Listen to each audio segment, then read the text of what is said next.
एक बगीचे में मैं गया।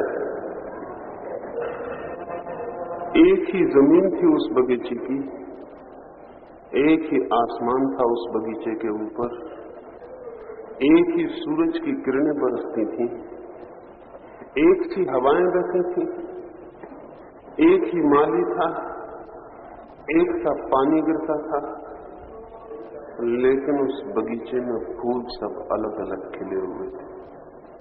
मैं बहुत सोच में पड़ गया। हो सकता है कभी किसी बगीचे में जाके आपको भी ये सोच पैदा हुआ हो। जमीन एक है, आकाश एक है, सूरज की किरणें एक हैं, हवाएं एक हैं, पानी एक है, माली एक है, लेकिन गुलाब पर गुलाबी फूल है, चमेली पर सफेद फूल है, सुगंध अलग है। एक ही जमीन और एक ही आकाश से और एक ही सूरज की किरणों से ये अलग अलग फूल, अलग अलग रंग, अलग अलग सुगंध, अलग अलग ढंग कैसे खींच लेते। मैं उस माली को पूछने लगा। उसने कहा सब एक है, लेकिन खींचने वाले बीज अलग अलग है। छोटा सा बीज लेकिन क्या खींच लेता होगा? जरा सा बीज इतने बड़े आकाश और इतने बड़ी जमीन और इतने बड़े सूरज और इतनी हवाओं को, इन सबको एक तरफ फेंक कर अपनी ही इच्छा का रंग खींच लेता है। इतनी बड़ी दुनिया को एक तरफ हटाकर एक छोटा सा बीज अपने ही इच्छा का सुगंध खींच लेता है। एक छोटे से बीज का संकल्प इतना बड़ा है जितना आकाश नहीं, जितनी पृथ्वी नहीं, और एक बीज वही हो जाता है जो होना चाहता है। एक छोटे से बीज के भीतर ऐसा क्या हो सकता है? हर बीज की अपनी इच्छा है, अपना विल, अपना संकल्प है। वो छोटा सा बीज वही खींचता है जो खींचना चाहता है, और सब पड़ा रहे वो उसे छूता भी नहीं। गुलाब गुलाब बन जाता है, चमेली चमेली बन जाती है। पास में ही चमेली बन गई है चमेली, पास में ही गुलाब गुलाब बन गया है। एक ही मिट्टी से दोनों ने ताकत खींची है। गुलाब की सुगंध अलग है, चमेली की सुगंध अलग है, रंग ढंग सब कुछ अलग है। जिंदगी में अनंत संभावनाएं हैं, लेकिन हम वही बन जाते हैं जो हम उन संभावनाओं में से अपने भीतर खींच लेते हैं। अनंत विचारों का विस्तार है, अनंत विचारों की तरंगे हैं चारों तरफ, लेकिन हम उन्हीं विचारों को अपने पास खींच लेते हैं जिन विचारों को खींचने की क्षमता, मैग्नेट, जिन विचारों को खींचने की रिसेप्टिविटी हमारे भीतर होती है। इसी दुनिया में एक आदमी बुद्ध हो जाता है, इसी दुनिया में एक आदमी जीसस हो जाता है, इसी दुनिया में एक आदमी कृष्ण हो जाता है, और इसी दुनिया में हम कुछ भी नहीं होते और ना कुछ होकर मिट जाते हैं और खत्म हो जाते हैं। और जिस दुनिया से खींची जाती हैं सारी चीजें वो बिल्कुल एक है। वो आकाश एक, वो जमीन एक, वो चारों तरफ की हवाएं एक, वो सूरज चांद तारे एक, वो सब एक, और हर आदमी अलग अलग कैसे हो जाता है। और हमारी शक्ल सूरत भी एक सी मालूम पड़ती है, हमारे शरीर भी एक से मालूम पड़ते हैं, हमारी हड्डी मांस मज्जा भी एक सी मालूम पड़ती है। फर्क कहां पड़ जाता है? आदमी के व्यक्तित्व अलग अलग कहां हो जाते हैं। कोई आदमी बुद्ध कैसे हो जाता है? कोई आदमी अंधकार में कैसे खड़ा रह जाता है? कोई आदमी प्रकाश में कैसे उठ जाता है? वो जो मैंने कल कहा उस बात को समझ लेना जरूरी है। मैंने कल कहा कि मनुष्य के व्यक्तित्व में 7 केंद्र हैं, 7 चक्र हैं, और जो केंद्र सक्रिय होता है वो अपने अनुकूल चारों तरफ से सब कुछ खींच लेता है। केंद्र एक रिसेप्टिविटी बन जाता है, एक ग्राहकता बन जाता है। अगर क्रोध का केंद्र सक्रिय है तो वह आदमी अपने चारों तरफ से क्रोध की सारी लहरों को समाविष्ट कर लेगा। अगर प्रेम का केंद्र सक्रिय है तो चारों तरफ से प्रेम की धाराएं उस आदमी की तरफ दौड़ने लगी। अगर काम का केंद्र सक्रिय है तो सारे चारों तरफ से काम वासना उसके तरफ दौड़ने लगी। वो एक खड्डे की तरह बन जाएगा और चारों तरफ की धाराएं जो उसने मांगा है उसकी तरफ आनी शुरू हो जाएगी। परमात्मा प्रत्येक को वही दे देता है जो हम चाहते हैं। और कभी भूल के परमात्मा को ये मत कहना कि ये तूने हमें कैसे दे दिया जो हमने नहीं चाहा। आज तक किसी आदमी को वो नहीं मिला है जो उसने न चाहा हो। लेकिन हमें पता ही नहीं होता कि हम क्या चाहते हैं। हम बहुत अंधेरे में चाहते रहते हैं और वही होता चला जाता है जो हम चाहते हैं। फिर हम दोष देते हैं। अगर चमेली का बीज ये दोष दे परमात्मा को कि तूने मुझे सफेद फूल क्यों दे दिया, सुर्ख फूल के लिए पागल थी मैं, तो चमेली गलत कहती है, क्योंकि उसके बीज ने कभी सुर्ख फूल चाहा ही नहीं। हम जो हैं वो हमारी चाह का परिणाम है। हमने जो चाहा है वही हमारे चारों तरफ से खिंच के हमारे पास आ गया। हम जो हो गए हैं वो हमारे बीज ने मांगा है, पुकारा है, इसलिए हो गए। फिर एक आदमी क्रोध में जीता है, अशांति में जीता है, लोभ में जीता है, भय में, वासना में, और फिर वो पूछता है कहां है ईश्वर, कहां है परमात्मा, कहीं दिखाई नहीं पड़ता। खुर्शियों के पहले अंतरिक्ष यात्री जब चांद के पास के फोटो लेकर आए थे तो खुर्शियों ने अपने एक भाषण में कहा कि मैं खुश हूं दुनिया को यह खबर देते हुए कि मेरे अंतरिक्ष यात्री चांद के पास होकर आ गए हैं, वहां उन्होंने किसी तरह का ईश्वर नहीं पाया। खुर्शियों को उत्तर देना मुश्किल है, क्योंकि जो लोग समझते हैं कि चांद पर या किसी तारे पर या किसी ग्रह पर ईश्वर मिल जाएगा, वो समझ लें अच्छी तरह से, आज नहीं कल खुर्शियों नहीं कोई और ये घोषणा कर देगा कि सब चांद तारे देख लिए गए, वहां कहीं ईश्वर नहीं। और बड़े मजे की बात है, ऐसे लोग रहे हैं कि इसी जमीन पर उनको ईश्वर दिखाई पड़ने लगता है, और ऐसा आदमी भी है कि चांद तारों पर भी जाके ईश्वर दिखाई नहीं पड़ता। चमेली को चाहे चांद पर जाके बो दो और चाहे जमीन पर, वो गुलाब नहीं हो जाएगी, उसे वही दिखाई पड़ेगा जो वो हो सकती है, वही हो जाएगी जो हो सकती है। दुनिया के किसी कोने में हम चले जाएं, हम वही होंगे जो हम थे, क्योंकि वहां भी हम वही खींच लेंगे, वही हमें दिखाई पड़ेगा, वही अनुभव होगा जो हम खींच सकते हैं। आंख रोशनी खींचती है, कोई आंख के पास आके कितना ही सितार बजाए, आंख सितार बजाने को नहीं सुन पाएगी, और कान के पास कोई कितने ही दिए जलाए, कान को कुछ भी पता न चलेगा कि बाहर रोशनी है और दिए जल गए। और कान कहता रहेगा कहां है रोशनी, कहीं सुनाई नहीं पड़ती, अब रोशनी सुनी जाती है कहीं। और आंख कहेगी कहां बजती है बीना, कुछ दिखाई नहीं पड़ता, कहां है संगीत, संगीत देखा नहीं जाता। हम जिस यंत्र से, जिस उपकरण से जीवन को पहचानने और देखने जाते हैं, वही हमें उपलब्ध होना शुरू हो जाता है। ये दुनिया वही बन जाती है जो हम हैं। और कल जैसा मैंने कहा कि हमारे 7 केंद्र हैं, पहला और अंतिम केंद्र, पहला और 7वां केंद्र शक्ति के संग्रह हैं।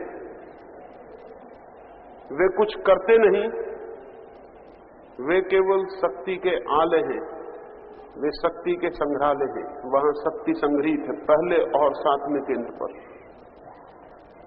दूसरा केंद्र शक्ति के बाहर फेंकने का केंद्र है, सेक्स का केंद्र शक्ति को बाहर फेंकने का केंद्र, वो एग्जिट है, वहां से शक्तियां बाहर फेंक जाती हैं। इसलिए उस केंद्र पर ही जो जीवन भर जीता है वो निरंतर असक्त होता चला जाता है। धीरे धीरे उसकी सारी ऊर्जा बह जाती है और वो ऊर्जाहीन और शक्तिहीन हो जाता है। छठवां केंद्र जिसको मैंने आज्ञा कहा, मस्तिष्क में, कपाल में, दोनों आंखों के बीच में, वो काम के केंद्र से ठीक उल्टा केंद्र है। वो एंट्रेंस है, वो प्रवेश द्वार, वहां से शक्तियां भीतर प्रवेश करती हैं। काम के केंद्र से शक्तियां बाहर फिरती हैं, आज्ञा के केंद्र से शक्तियां भीतर प्रविष्ट होती हैं। इसलिए जो आदमी वासना के जितना निकट जिएगा, उस आदमी के पास संकल्प की शक्ति उतनी ही कम होगी, क्योंकि वो आज्ञा के केंद्र से सर्वाधिक दूर होगा। जो आदमी आज्ञा के केंद्र के पास ज्यादा जिएगा, जिसका ध्यान वहां होगा, उस आदमी को पता भी नहीं चलेगा कि वासना उसके चित्त से धीरे धीरे क्षीण हो गई है और वासना धीरे धीरे विलीन हो गई है। क्योंकि आज्ञा का केंद्र शक्तियों का निमंत्रक है, बुलाने वाला है, अवशोषित करने वाला है, उनको पी जाने वाला है। और जितनी शक्ति आज्ञा के केंद्र पर पी ली जाती है, उतना ही व्यक्तित्व मजबूत, शक्तिशाली, ऊर्जस्वी और प्रबल और संकल्पवान होता चला जाता है। ये दो केंद्र, सेक्स का केंद्र शक्ति के निष्कासन का, आज्ञा का केंद्र शक्ति के आमंत्रण का केंद्र है। इन दोनों के बीच के तीन केंद्र, नाभि से लेकर कंठ तक, नाभि, हृदय और कंठ, वे तीनों केंद्र अंतर क्रिया के केंद्र हैं, जो शरीर की भीतरी क्रियाओं को गतिमान रखते हैं। इन सातों केंद्रों का ठीक ठीक समझ साधक के लिए बहुत अनिवार्य है। लोग कहते हैं ईश्वर नहीं दिखाई पड़ता, आत्मा नहीं दिखाई पड़ती। वो जिस केंद्र से परमात्मा का संबंध जुड़ सकता है, वो सातवां केंद्र है। उस केंद्र के सक्रिय होते ही जगत विलीन होने लगता है और परमात्मा दिखाई पड़ने लगता है। ऐसा नहीं कि जगत नहीं रह जाता, बल्कि ऐसा कि जगत तो रह जाता है, लेकिन जगत की भांति नहीं, जगत परमात्मा की भांति ही रह जाता है। राबिया थी एक फकीर औरत, सूफी। उसने अपने धर्म ग्रंथ में पढ़ा कि शैतान को घृणा करो। उसने उस किताब में वो लकीर काट दी। एक मित्र फकीर हसन उसके घर मेहमान था। उसने सुबह सुबह धर्म ग्रंथ खोला और देखा कि उसमें तो धर्म ग्रंथ में सुधार किया है किसी ने। तो उसने राबिया को पूछा कि तू पागल हो गई, तूने सुधार किया है? ये धर्म ग्रंथ में कहीं सुधार किया जा सकता है? राबिया ने कहा कि मुझे बड़ी मजबूरी हो गई, इसलिए सुधार करना पड़ा। जब से मुझे परमात्मा दिखाई पड़ना शुरू हुआ, मुझे शैतान दिखाई ही नहीं पड़ता है। और इस किताब में लिखा है शैतान को घृणा करो। शैतान मुझे दिखाई ही नहीं पड़ता है। अब तो जो भी दिखाई पड़ता है परमात्मा ही दिखाई पड़ता है।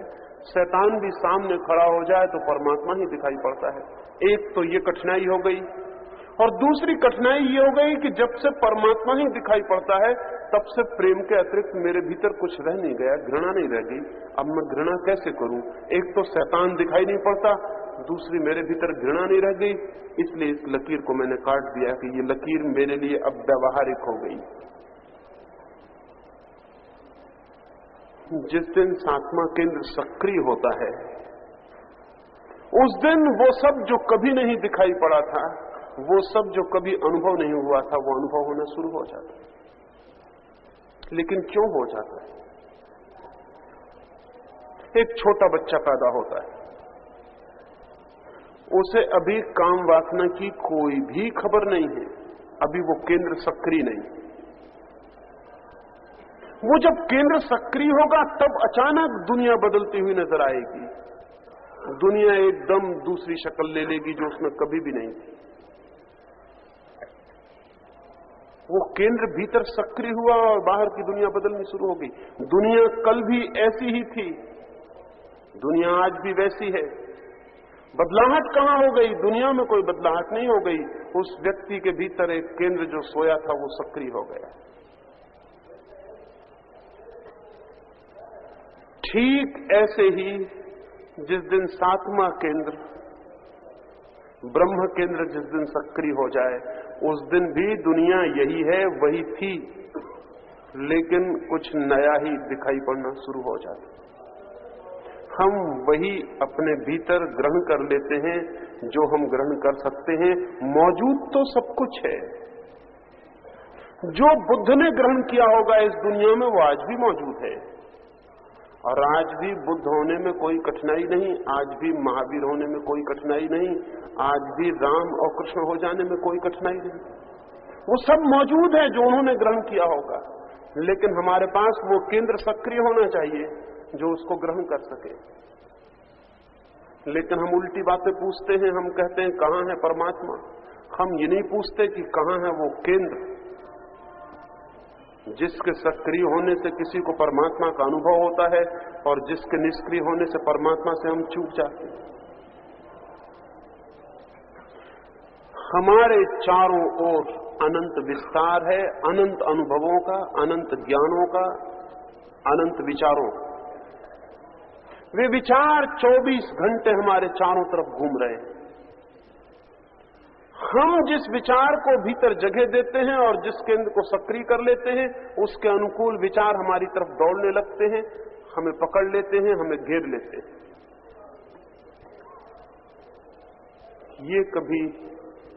ये कभी समझने जैसा है।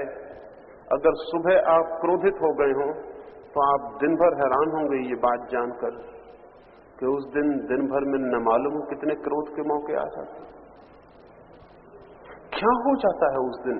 कहते हैं आज सुबह से ही कुछ खराब हो गया, कुछ भाग्य खराब हो गया। भाग्य खराब नहीं हो गया है। सुबह से जो सक्रिय हो गई है वृत्ति, वो अपने ही अनुकूल घटनाओं को चारों तरफ से खींचती चली जाती है। वो फिर दिन भर खींचती रहती है।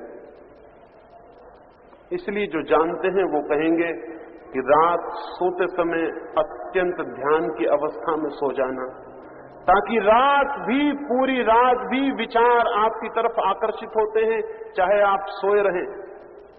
रात भर आप सपने देखते हैं और सपने उन विचारों से निर्मित हो रहे हैं जो आप चारों तरफ से खींचते हैं। आपके पड़ोस में सोया हुआ आदमी सपना देख सकता है साधु होने का, और आप उसके पड़ोस में सोए हुए सपना देख सकते हैं चोर होने का। आप ये मत सोचना कि हम दोनों ही सपने देख रहे हैं, सपने का क्या मूल्य है। लेकिन एक आदमी आपके पड़ोस में साधु होने का सपना देख रहा है, आप चोर होने का सपना देख रहे हैं। आप वही सपना देख रहे हैं जो मन सक्रिय है और जो चारों तरफ से खींच पा रहा है। रात जो ध्यान में सोएगा वो रात भर ध्यान के अनुकूल, शांति के अनुकूल विचार अपने चारों तरफ से आकर्षित करेगा। सुबह उठकर ही ध्यान करना जरूरी है, ताकि फिर दिन भर आपकी यात्रा उन्हीं विचारों को अपने पास खींच सके जिनसे आपने यात्रा शुरू की। लेकिन अक्सर लोग सुबह बड़े गलत ढंग से शुरू करते हैं और रात सोते भी बहुत गलत ढंग से। ये दो समय बहुत ध्यान कर लेने जैसे हैं। रात के सोते समय का क्षण अत्यंत ध्यान, शांति, मौन और आनंद में और प्रार्थना में डूबते हुए व्यतीत होना चाहिए। तो रात के 6 घंटे या 8 घंटे कुछ नई ही दुनिया के, कुछ नए ही आलोक को, कुछ नए ही विचारों को अपने भीतर खींचें, और सुबह उठने की पहली घड़ी फिर पुनः ध्यान में व्यतीत होनी चाहिए, ताकि 24 घंटे जागने का दिन, पूरे दिन की यात्रा फिर पुनः उसको खींचे जो शुभ है, जो सुंदर है, जो सत्य है। इन 2 घड़ियों को जो संभाल ले वो 24 घंटे को संभाल सकता है। इसलिए जिस ध्यान की प्रक्रिया के लिए मैं आपसे कह रहा हूं, उसे रात सोते समय करें और सुबह उठते समय करें। जागने का प्रारंभ ध्यान से हो, नींद का प्रारंभ ध्यान से हो। ये दोनों संधि काल अगर ठीक से संभाले जा सकें तो व्यक्तित्व में शांति और क्रांति आनी शुरू हो जाए। और ध्यान रहे, जैसा मैंने कहा, हमारे चारों तरफ विचार का सागर लहरा रहा है। जब तक रेडियो का आविष्कार नहीं हुआ था, हमें पता भी नहीं था कि मास्को में जो बोला जाता है वो माटुंगा से भी गुजरता होगा। हमें पता भी नहीं था। मास्को वालों को भी पता नहीं होगा कि माटुंगा में जो बोला जाता है वो मास्को से गुजरता है। लेकिन अब हम जानते हैं, अभी हम यहां बैठे, अभी हमें कुछ नहीं सुनाई पड़ रहा कि मास्को या पीकिंग या न्यूयॉर्क क्या बोलते हैं, लेकिन एक रेडियो को हम सामने रख लेते और पकड़ शुरू हो जाती। रेडियो कुछ आवाज को ले नहीं आता, यहां आवाज गुजरती है यहां से, रेडियो सिर्फ पकड़ता है। हमारे चारों तरफ बहुत कुछ मौजूद है, हम जो पकड़ पाते हैं वही पकड़ जाता है, जो नहीं पकड़ पाते वो छूट जाता है। और हम वही पकड़ते हैं जिस तल पर, जिस वेवलेंथ पर, जिस ट्यूनिंग पर हमारा चक्र काम करता है, फिर हमें वही पकड़ में आना शुरू हो जाता है, वही हमें दिखाई पड़ने लगता है, वही हमें सुनाई पड़ने लगता है, वही हमें चारों तरफ से घेरना शुरू कर देता है। ये जो चारों तरफ विचार का अनंत जाल है, ध्यान रहे कि कोई भी शब्द कभी मरता नहीं। इस जगत में कोई भी चीज कभी नहीं मरती। अभी मैं जो बोल रहा हूं ये कभी नहीं मरेगा, इसके मरने का कोई भी उपाय नहीं। ये जो बोला गया वो सनातन और शाश्वत हो गया। उसके अनंत काल तक उसकी प्रतिध्वनि इस सारे ब्रह्मांड में घूमती रहेगी, घूमती रहेगी, घूमती रहेगी। वो कभी समाप्त नहीं होगी। जो प्रतिध्वनि पैदा हो गई है वो गूंजती ही रहेगी अनंत काल तक, अनंत अनंत लोकों में उसकी गूंज पैदा होती रहेगी। इस बात की बहुत संभावना वैज्ञानिक मानते हैं कि किसी दिन वो ऐसे यंत्र भी ईजाद कर सकेंगे जिसमें कृष्ण ने अर्जुन को कुरुक्षेत्र में जो कहा हो वो पकड़ा जा सके। इस बात की बहुत संभावना है कि जीसस ने जो कहा हो वो पकड़ा जा सके, महावीर ने जो कहा हो बिहार में वो पकड़ा जा सके, क्योंकि वो ध्वनि आज भी कहीं न कहीं गूंजती होगी। लेकिन वैज्ञानिक वो यंत्र किसी दिन तैयार कर पाए या न कर पाए वो दूर की बात है, लेकिन जो सातवें केंद्र को सक्रिय करने में सक्षम हो जाते हैं वे बिना किसी यंत्र के आज भी जगत में जो भी श्रेष्ठ विचार कभी जन्मे हैं उनको पकड़ने में समर्थ हो जाते हैं। जो भी श्रेष्ठ जगत की संपदा है तरंगों की, वे उसे पकड़ने में समर्थ हो जाते हैं। उन तरंगों में जीना एक अनुभव ही दूसरा है। नीत्शे ने कहा है कि एक क्षण ऐसा हुआ कि मुझे लगा कि मैं हजारों मील समय के ऊपर खड़े होकर जी रहा हूं। हजारों मील समय के ऊपर? समय के ऊपर कोई हजारों मील कैसे खड़ा हो सकता है? जिन लोगों को भी उस तल पर थोड़ा सा अनुभव होगा उनको लगेगा कि सारी दुनिया किसी खाई में, किसी खंडक में, किसी घाटी में भटकी रह गई और हम किसी एवरेस्ट पर खड़े होकर जी रहे हैं। वो जो ऊंचाई पर खड़े होने का अनुभव है, वो जो ऊंचाई पर जीने का अनुभव है, वो जो अंतिम हमारा ऊंचे से ऊंचा चक्र है उसके सक्रिय होने से शुरू होता है। वो चक्र सक्रिय हो सकता है। वो चक्र कैसे सक्रिय हो सकता है?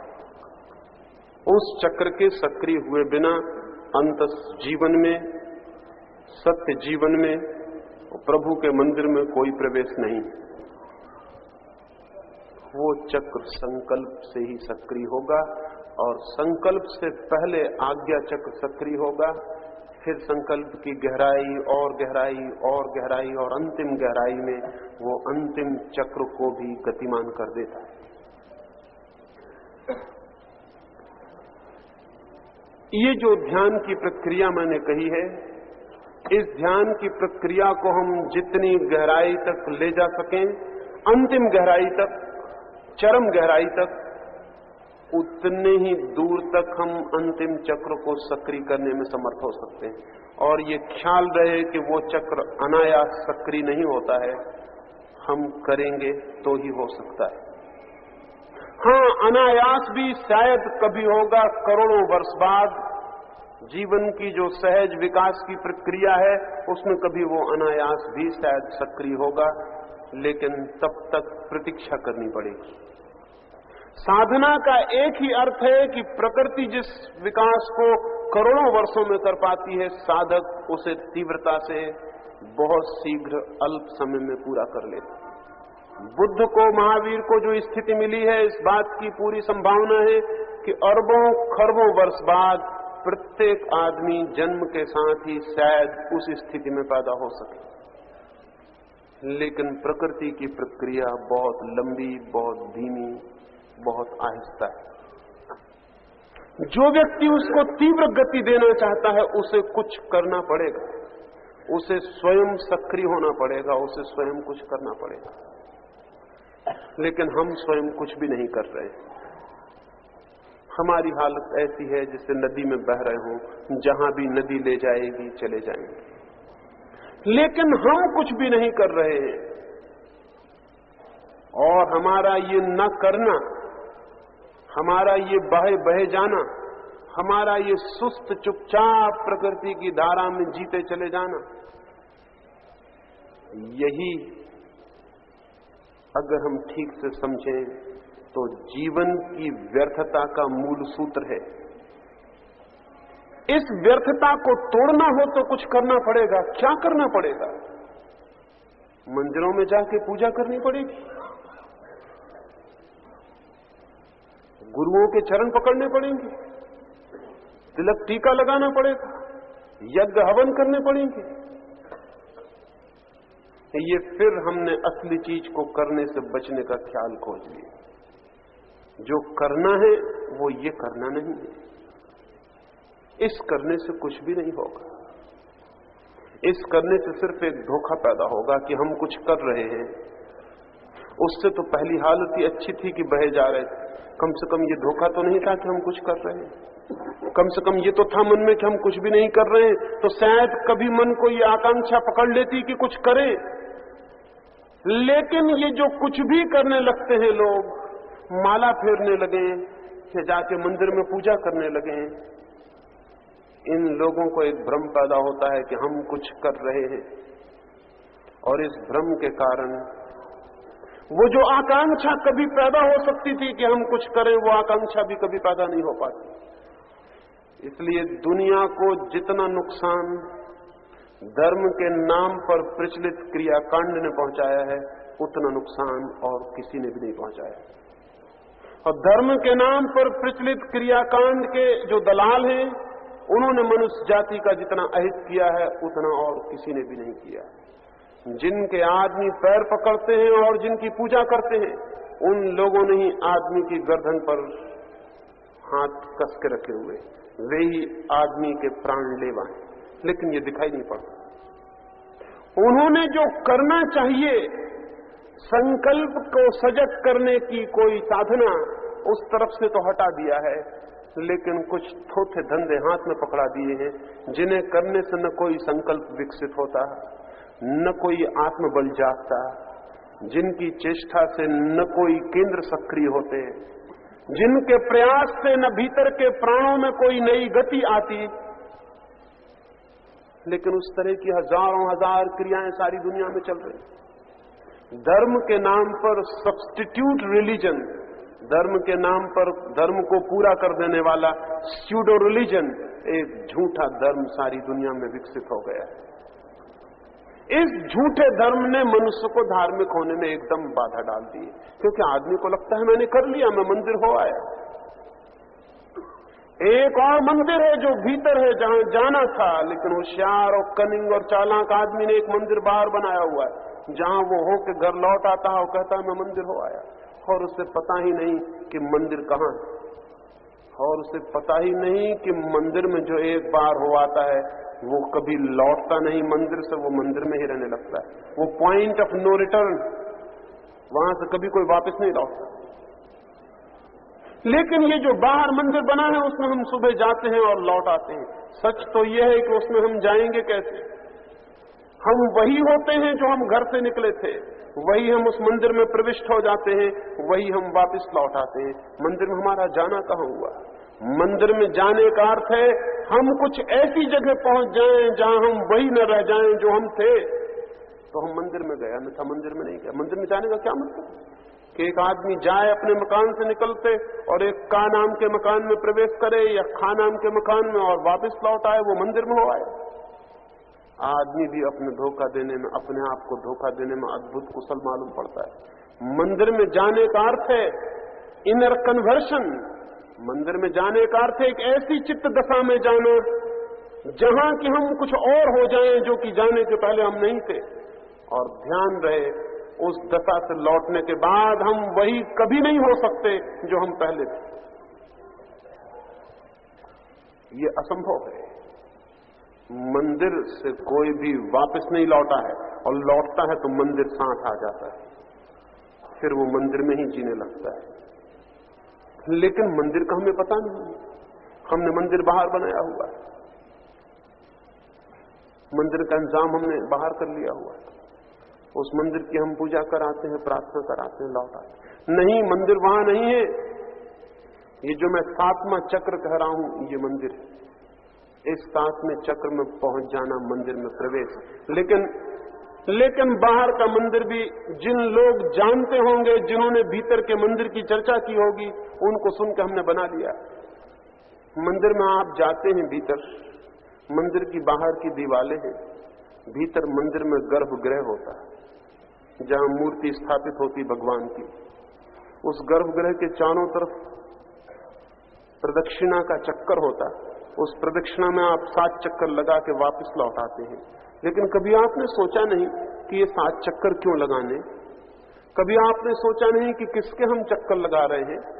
चक्कर लगाने की जगह के बीच में भगवान की स्थापना क्यों है? इसको हम गर्भगृह क्यों कहते हैं? ये गोल क्यों है? इस मंदिर की गुंबज गोल क्यों है? ये सब क्या है? ये जिन लोगों ने भीतर के मंदिर की बात की थी, उनकी बात हमने सुन के ठीक वैसा ही मंदिर बाहर बना लिया। वो जो गुंबज आपको दिखाई पड़ता है मंदिर के ऊपर, वो मनुष्य के सिर का प्रतीक है, जिसके भीतर कहीं परमात्मा का निवास। लेकिन वो परमात्मा का निवास किसी गोल चक्कर के बीच में है। ऐसा कुछ बात की होगी जिन्होंने जाना। और उस चक्कर में घूम जाने पर ही, प्रदक्षिणा पूरी हो जाने पर ही जो भीतर है उसका अनुभव होता है। वो कहां होगा? हमने बाहर एक स्थापना कर ली है, हम उसका चक्कर लगा के अपने घर वापस आ जाते हैं। और साधु संत और जिनको हम महात्मा कहते हैं, आधे ही महात्मा होंगे, वो सब हमें प्रेरणा देते हैं कि जाओ मंदिर जरूर जाना चाहिए। वो भी बेचारे दोहरा रहे हैं हजारों वर्ष से कि मंदिर जरूर जाना चाहिए। मैं भी कहता हूं कि मंदिर जरूर जाना चाहिए, लेकिन जिस मंदिर की तरफ वो इशारा कर रहे हैं वो मंदिर ही नहीं। मंदिर कहीं और है, कहीं और स्वयं के भीतर। मैंने एक घटना सुनी। मैंने सुना है एक घर में छोटे छोटे बच्चे थे। जब उनकी उम्र बहुत थोड़ी थी, एक नाव की दुर्घटना में बाप की और मां की मृत्यु हो गई। बच्चे छोटे थे, फिर भी उन्होंने सोचा कि हमारे माँ बाप तो मर गए, वो जो करते थे वो हमें भी करते रहना चाहिए। आखिर पता नहीं क्या रहस्य रहा होगा उनके करने में। तो बच्चे छोटे थे, उन्होंने देखा था कि पिता खाने के पहले, खाने के बाद एक आले पर से जाके कुछ लकड़ी उठा के पता नहीं क्या करते थे। वो खाने के बाद अपने दांत साफ करते थे। एक छोटी सी लकड़ी की सीख वहां रख छोड़ी थी। लड़कों को ये तो पता था नहीं, छोटे बच्चे थे, कि वो करते क्या थे। और लड़कों के दांत भी ऐसे नहीं थे कि उनको सीख से साफ करने की जरूरत हो। उस पता का कारण भी न था, लेकिन इतना मालूम था कि एक सीख वो एक आले में रखते और बड़े नियमित रूप से दोनों वक्त आले के पास जाते। तो उन्होंने सोचा कि जरूर भोजन करने से और इस आले के पास जाने का कोई संबंध है, और जरूर इस लकड़ी की सीख में कोई राज। तो उन्होंने एक लकड़ी की सीख वहां रख ली। अब उन्हें तो पता भी नहीं था, तो वो रोज जाके हाथ जोड़ के खाने के पहले पीछे उस लकड़ी के सीख को नमस्कार कराते थे। वो नियमित क्रम हो गया, वो बड़े हो गए।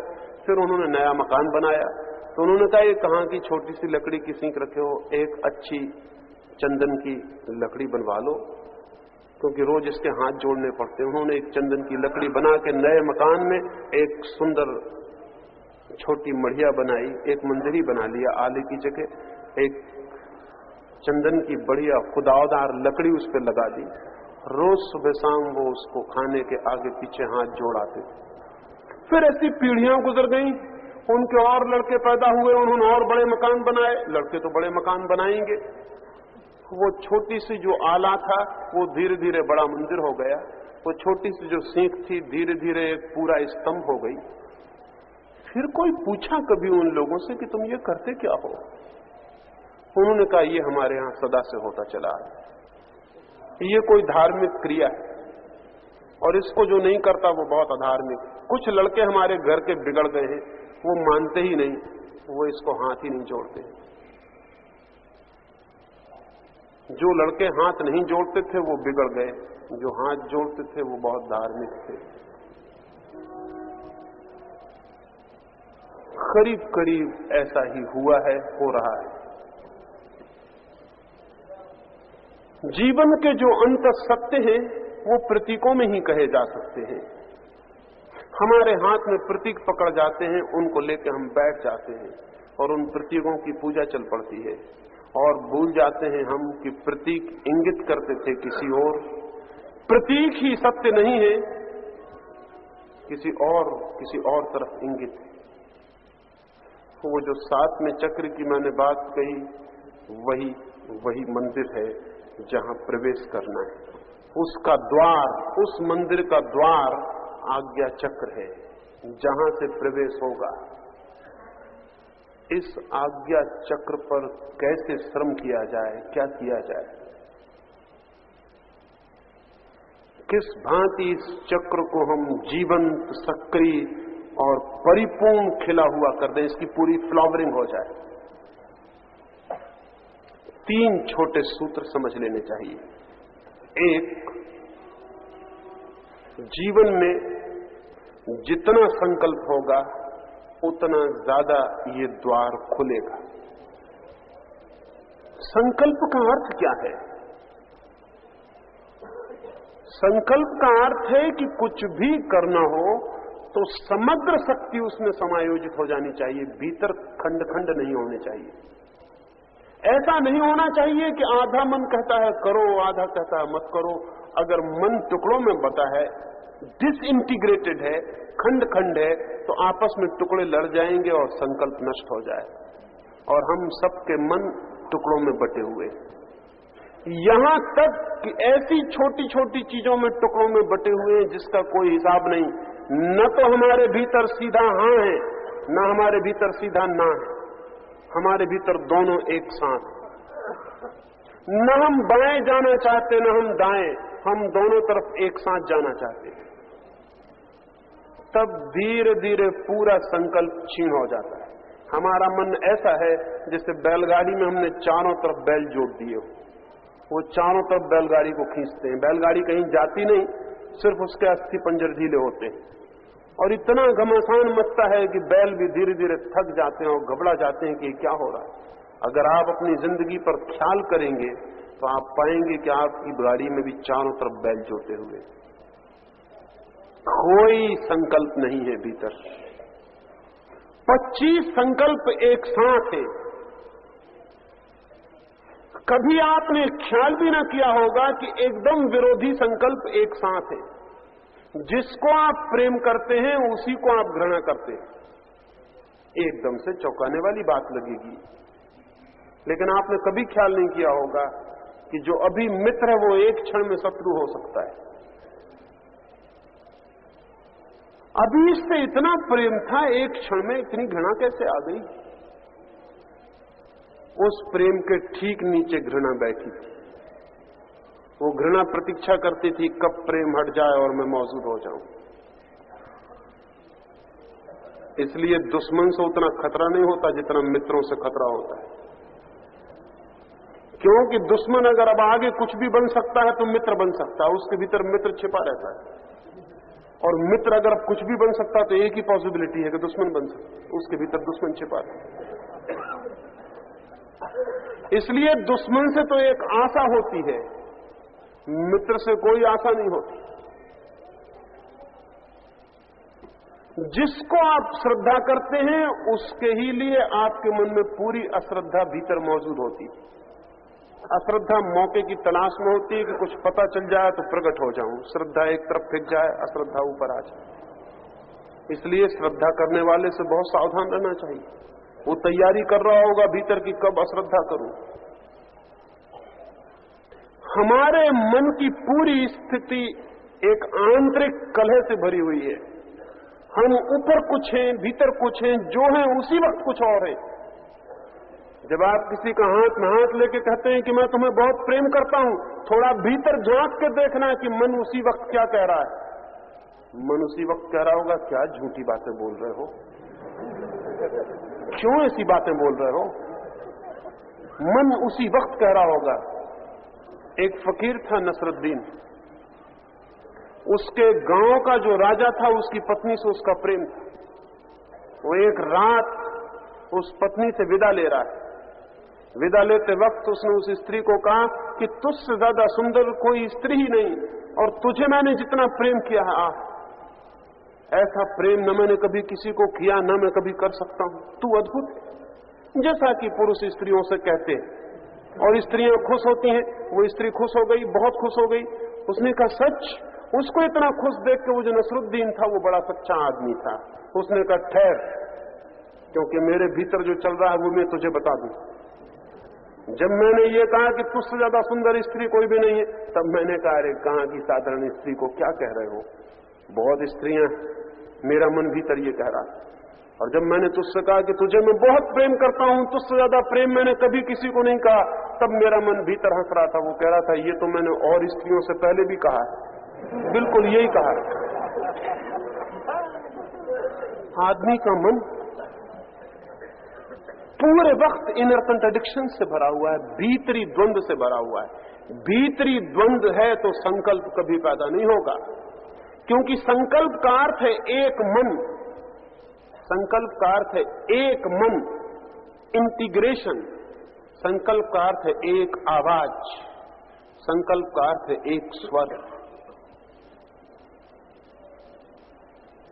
और हम 24 घंटे विरोधी स्वरों से भरे। इसकी समझ चाहिए कि धीरे धीरे हमारे विरोधी स्वर समाप्त हों। जब हम कहते हैं कि मैं बहुत दृढ़ विश्वास करता हूं, तभी पक्का हमारे भीतर संदेह मौजूद होता है। अजीब बात है, हम जो कहते हैं ठीक उससे उल्टा हमारे भीतर मौजूद होता है। ये ठीक उल्टा भीतर मौजूद है, ये निगेट कर देता है, जो हम कहते हैं उसे काट डालता है। तब हमारा पूरा व्यक्तित्व इन विरोधों में उलझ के समाप्त हो जाता है। क्या ये हो सकता है कि हमारे चित्त के विरोध क्रमशः कम होते चले जाएं? ये हो सकता है। एक तो इसका बोध रखना पड़ेगा कि हम चित्त में विरोधों को न पालें। तो मैं निरंतर जो कह रहा हूं वो ये कह रहा हूं, मैं कह रहा हूं श्रद्धा मत करो ताकि अश्रद्धा न करनी पड़े, विश्वास मत करो ताकि संदेह न करना पड़े, मित्र मत बनो ताकि शत्रु न बनना पड़े, शिष्य मत बनो नहीं तो गुरु बनने की दौड़ शुरू हो जाएगी, वो बच नहीं सकती, वो जारी रहेगी। वो जो विरोध है दोनों से बचने की कोशिश करो ताकि अविरोध चित्त की दशा खड़ी हो जाए। विरोध में तोड़ो ही मत कहो अपने को कि मैं आस्तिक हूं, क्योंकि जैसे ही तुमने कहा कि आस्तिक हो, तुम्हारा आधा मन फौरन नास्तिक हो जाएगा। बड़े से बड़ा आस्तिक खोज लो, उसके भीतर नास्तिक मौजूद होगा। नास्तिक मर नहीं सकता, सिर्फ दबा रहेगा भीतर। बड़े से बड़े नास्तिक को खोज लाओ, उसके भीतर आस्तिक है, वो आस्तिक मर नहीं जाएगा। ना आस्तिक रहो ना नास्तिक, विरोध को जाने दो। विरोध में बांटो ही मत अपने को। जितना ही व्यक्ति इस बात को गहराई से समझ ले और विरोधों से बचता चला जाए, एक अद्भुत शांति की, समता की स्थिति खड़ी होनी शुरू होती। एक अविरोध की, अखंड, टूटी टुकड़ों में नहीं, बटी हुई नहीं, गैर बटी हुई, इकट्ठे मन की एक स्थिति पैदा होनी शुरू होती। उस स्थिति का नाम ही संकल्प, और उस स्थिति का जितना बढ़ावा होगा उतना ही हमारा भीतर प्रवेश शुरू हो जाएगा। लेकिन नहीं, हम तो हमेशा बांट कर देखते हैं। हम तो कहते हैं या तो हम मित्र होंगे या हम शत्रु होंगे, बीच में हम नहीं हो सकते। और हमें पता ही नहीं कि बीच में होना ही असली होना है। या तो हम कहते हैं कि या तो हम श्रद्धा करेंगे या अश्रद्धा करेंगे, या तो हम आदर करेंगे या हम अनादर करेंगे। हम दो में से कुछ एक करेंगे, लेकिन दो में से जो एक कर रहा है वो दूसरे को भी करना जारी रखेगा। पहलू बदलते रहेंगे, जैसे घड़ी का पेंडुलम कभी इस कोने से उस कोने चला जाता है, लेकिन ध्यान रहे वो उस कोने पे इसलिए गया है ताकि वापस अपने कोने पर लौट आए। वो चलता रहेगा। जब वो दूसरी तरफ जा रहा है तब ध्यान रहे कि वो इस तरफ आना भी शुरू हो गया है। उसकी दूसरी तरफ जाने की जो गति है, जो मोमेंटम है, वही मोमेंटम उसे इस तरफ वापस ले आए। इसलिए जो ठीक से जीवन को जानते हैं, जब उनसे कोई कहता है मैं आपका मित्र हूं तब भी हंसते हैं, जब उनसे कोई कहता है मैं आपका शत्रु हूं तब भी हंसते हैं। जो जीवन को जानते हैं, जब कोई उनके चरणों में सिर रखे तब भी हंसते हैं, और जब कोई उनके सिर पर जूता फेंक दे तब भी हंसते हैं, क्योंकि ये पेंडुलम है जो आदमी का चलता है। इस पेंडुलम का कोई बहुत अर्थ नहीं है। लेकिन हंसी इस बात पे आती है कि उस घूमते पेंडुलम में आदमी को पता नहीं चलता कि वो क्या कर रहा है, सिर्फ घूम रहा है। चित्त की एकाग्र, चित्त की एक, चित्त की समग्र, चित्त की इकट्ठी दशा का नाम संकल्प है। और उस संकल्प की दशा में जो भी होता है वो मंदिर में प्रवेश करा देता है। संकल्प को अगर ठीक से समझें तो वो की है, वो चाबी है जिससे वो चक्र खुल जाएगा, जिसको मैं ब्रह्म चक्र कह रहा हूं। लेकिन संकल्प की कुंजी हमारे पास नहीं, बिल्कुल नहीं है हमारे पास संकल्प की कुंजी। मैंने सुना है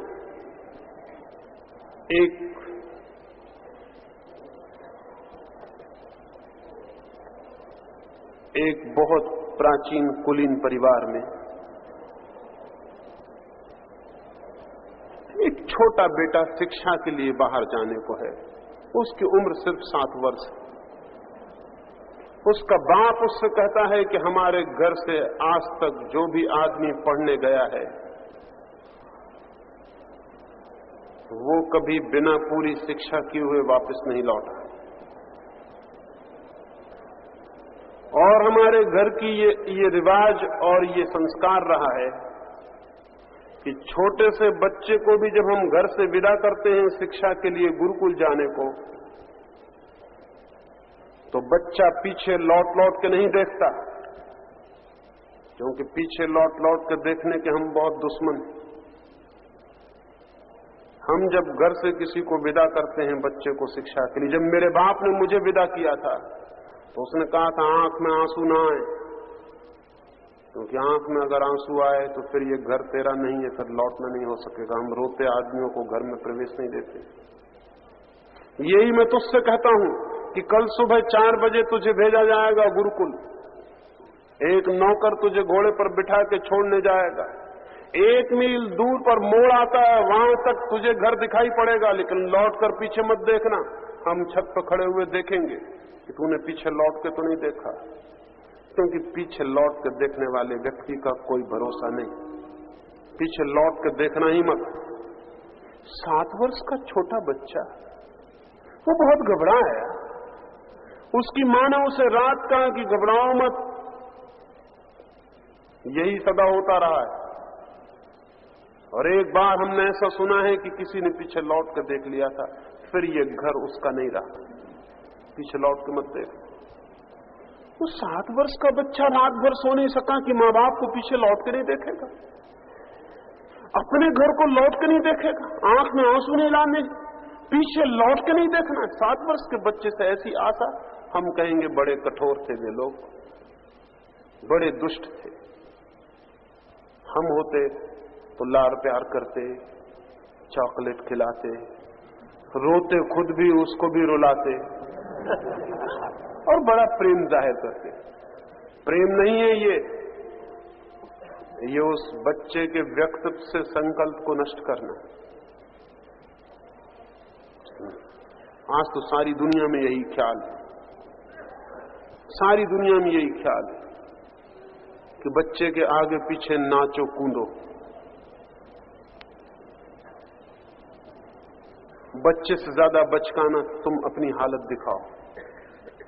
ऐसे बच्चे के भीतर कभी भी वो ठोस कोई चीज खड़ी नहीं हो पाती जो खड़ी होनी चाहिए, रीढ़ नहीं बन पाती उसकी आत्मा में। वो बच्चा 7 बजे विदा हुआ, 4 बजे उसकी मां और उसके पिता भी उसको द्वार पर छोड़ने नहीं आए। बड़े कठोर लोग रहे होंगे, बड़े दुष्ट। उस बच्चे को घोड़े पर बिठा दिया गया, 4 बजे की अंधेरी रात, सन्नाटा, सुबह की ठंडी हवाएं। नौकर जो उसके साथ है वो कहता है, बेटे पीछे लौट के मत देखना।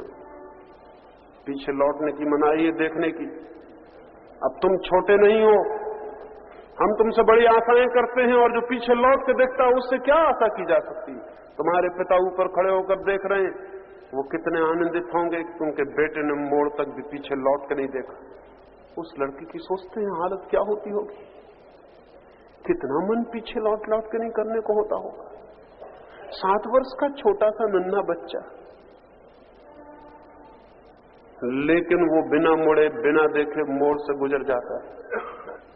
उस बच्चे ने बाद में लिखा कि कितनी अद्भुत आनंद की अवस्था मुझे मालूम हुई जब 1 मील गुजर गया और मैंने पीछे लौटकर नहीं देखा।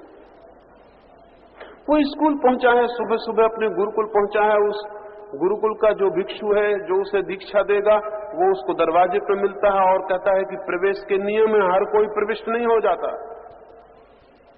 दरवाजे पर आंख बंद करके बैठ जाओ, और जब तक मैं दोबारा ना आऊं और खुद ना पूछूं तब तक आंख भी मत खोलना और उठना भी मत। और अगर तुमने बीच में आंख खोल दी और तुम भीतर आ गए या तुमने आसपास देख लिया तो तुम्हें वापस घोड़े पर लौटा दिया जाएगा। तुम्हारा नौकर बाहर प्रतीक्षा कर रहा है। और ध्यान रहे, तुम जिस घर से आते हो उस घर का कोई बच्चा कभी वापस लौट के नहीं गया है। और ये प्रवेश परीक्षा है। 7 वर्ष के छोटे से बच्चे को द्वार पर बिठा दिया। कोई पूछता नहीं उससे कि तुम्हारी मां दुखी होती होगी, आओ बेटे तुम्हारा इंतजाम करें। कोई पूछता नहीं, उसका सामान रखा है, उसका घोड़ा बाहर बंधा है, उसका नौकर प्रतीक्षा कर रहा है। उस बच्चे को दरवाजे पर आंख बंद करके बिठा दिया गया, 7 साल के बच्चे को। वो शिक्षक भी बड़े कठोर और क्रूर रहे होंगे, लेकिन जो जानते हैं कि उन माँ बाप और उन शिक्षकों से दयावान और कोई भी नहीं था। वो बच्चा बैठा है, स्कूल में बच्चे आ रहे हैं, कोई उसको धक्का मारता है, कोई कंकड़ मारता है, बच्चे बच्चे हैं। कोई छेड़खानी करता है, लेकिन उसे आंख बंद रखनी है चाहे कुछ भी हो जाए, क्योंकि आंख अगर बंद नहीं रही तो वापस लौटना पड़ेगा। किस मुंह से पिता के सामने खड़ा हो जाएगा कि मैं वापस आ गया। उस घर में कभी कोई वापस नहीं लौटा। वो छोटा सा बच्चा, सुबह की उस धूप बढ़ने लगी है, मक्खियां उसके चारों तरफ घूम रही हैं, बच्चे पत्थर मार रहे हैं, जो निकलता है वही धक्का मारता चला जाता है। वो आंख बंद किया है, भूख जोर की लग रही है, प्यास लग रही है, लेकिन आंख खोलनी है ना उठना है। दोपहर हो गया, सूरज ऊपर आ गया, सिर पे छा गया, पता नहीं क्या हो रहा है, कोई आता नहीं, कोई बोलता नहीं। उसे आंख बंद किए बैठा है, उसने आंख नहीं खोली, झपक कर भी आंख नहीं देखी। सूरज ढलने के करीब आ गया, सांझ आ गई, वो भूख से तड़पा जा रहा है। वो गुरु और 10-15 और भिक्षु आते हैं, उसे उठा लेते हैं और कहते हैं तू प्रवेश परीक्षा में उत्तीर्ण हो गया, तेरे पास संकल्प है, अब आगे कुछ हो सकता है, तू भीतर आ। वो युवक हो गया। बाद में तब उसने लिखा कि आज मैं याद करता हूं उनकी जो इतने कठोर मालूम पड़े थे, आज जानता हूं उनकी करुणा अद्भुत थी। हमारी करुणा बहुत अद्भुत, और हमारी करुणा सब लोच पोच कर देती, सब इम्पोर्टेंट कर देती, और हम दूसरे के प्रति भी ऐसे ढीले हैं और अपने प्रति भी ऐसे ही ढीले। ऐसे संकल्प पैदा नहीं हो जाता। संकल्प पैदा होने का अर्थ है कुछ करना पड़ेगा, कुछ दांव लेने पड़ेंगे, कुछ निर्णय करना पड़ेगा, कहीं रुकना पड़ेगा, कहीं ठहरना पड़ेगा। उस दबाव में ही वो संकल्प जागता है। अब इधर मैं ध्यान करने के लिए कहता हूं, 15 मिनट इतने मुश्किल हो जाते हैं कि मुझे 10 मिनट में मुझे ही खत्म कर देना पड़ता है। 15 मिनट नहीं बैठते आप, इस ख्याल में मत रहना, तो 10 मिनट में ही आपकी हालत देख के खत्म कर देना पड़ता। 15 मिनट में कितनी दफा आंख खोल के देख लेते हैं पता है आपको? संकल्प ऐसे जन्मेगा। 15 मिनट आदमी आंख बंद करके नहीं बैठ सकता, इससे ज्यादा कमजोरी की और क्लीव और नपुंसक कोई अवस्था हो सकती। 15 मिनट आंख बंद करके बैठना मुश्किल है। पड़ोस में किसी की कि देखने की इच्छा होती है कि वहां क्या हो रहा है, पीछे क्या हो रहा है, कोई की सांस जोर से चल रही उसको क्या हो रहा है, सबको क्या हो रहा है ये फिक्र है आपको, और इसकी जरा भी फिक्र नहीं है कि 15 मिनट आप आंख बंद करके नहीं बैठ पा रहे हैं, ये क्या हो रहा है। कोई चिंता नहीं, हमें कोई फिक्र ही नहीं कि हमारे पास कोई संकल्प जैसी स्थिति नहीं रह गई। पोम्पेई में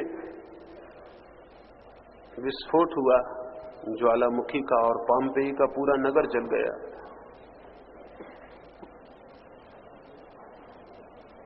एक सिपाही जो चौरस्ते पर खड़ा था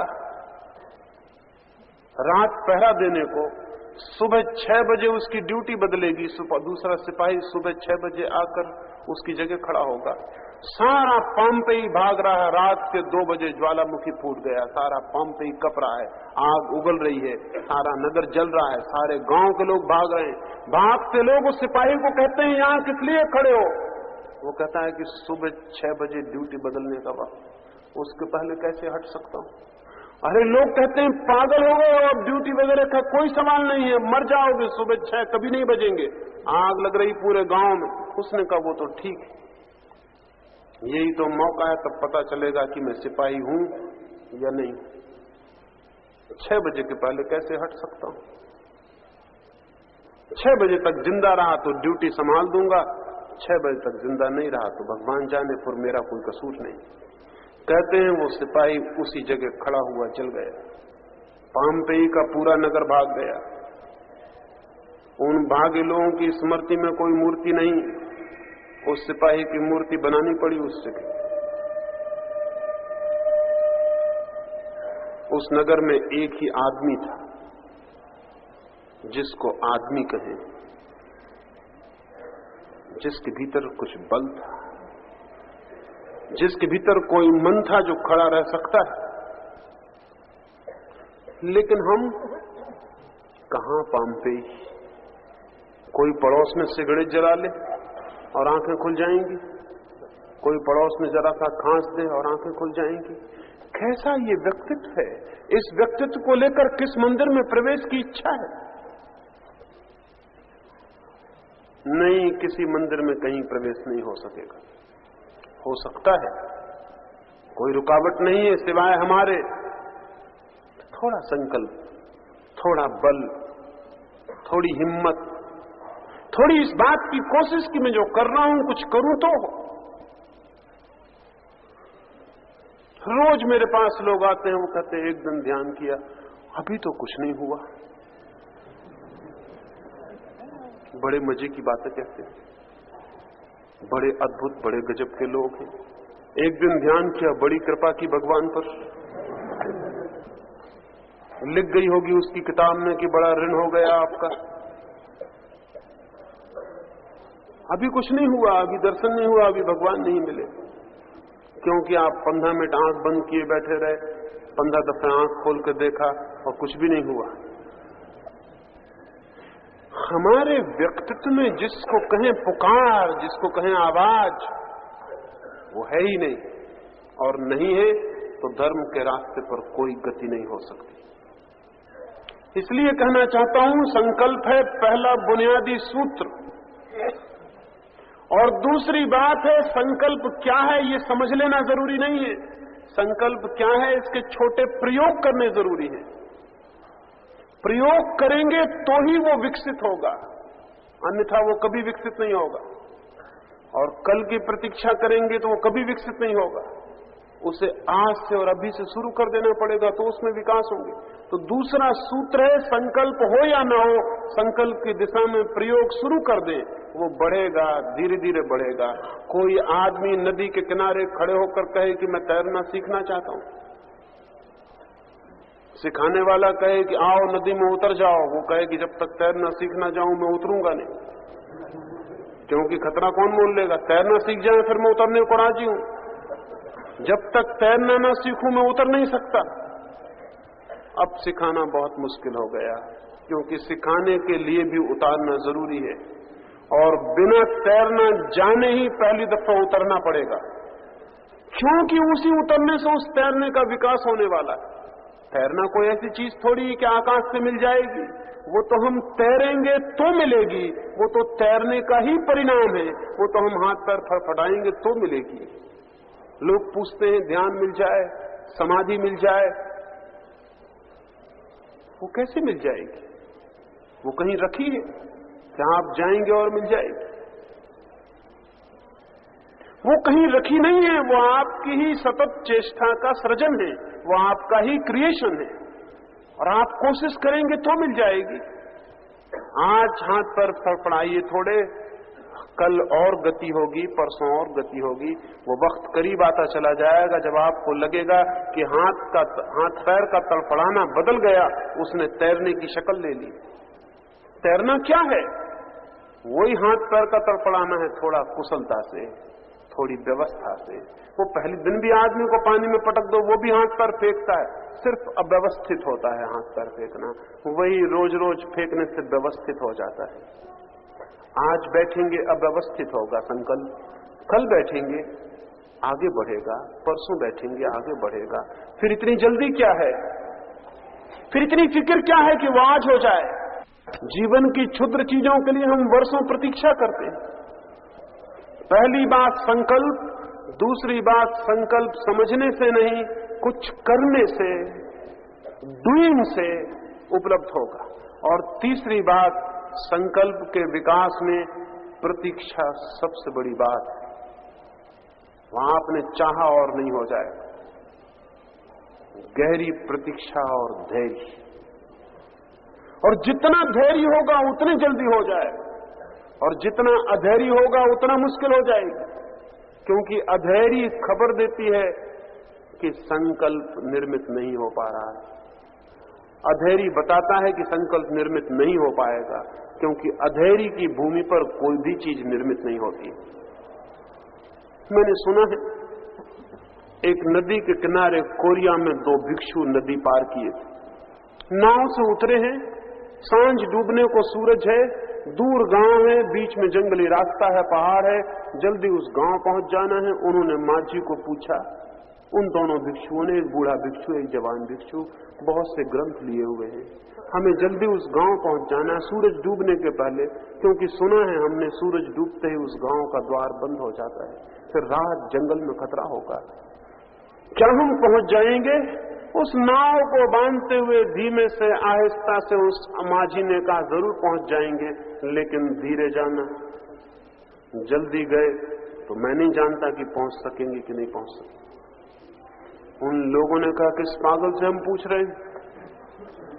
वो सज्जन सलाह दे रहे हैं कि धीरे धीरे जाना तो पहुंच जाएंगे, और जल्दी गए तो मैं नहीं जानता कि पहुंच सकेंगे नहीं पहुंच सकेंगे।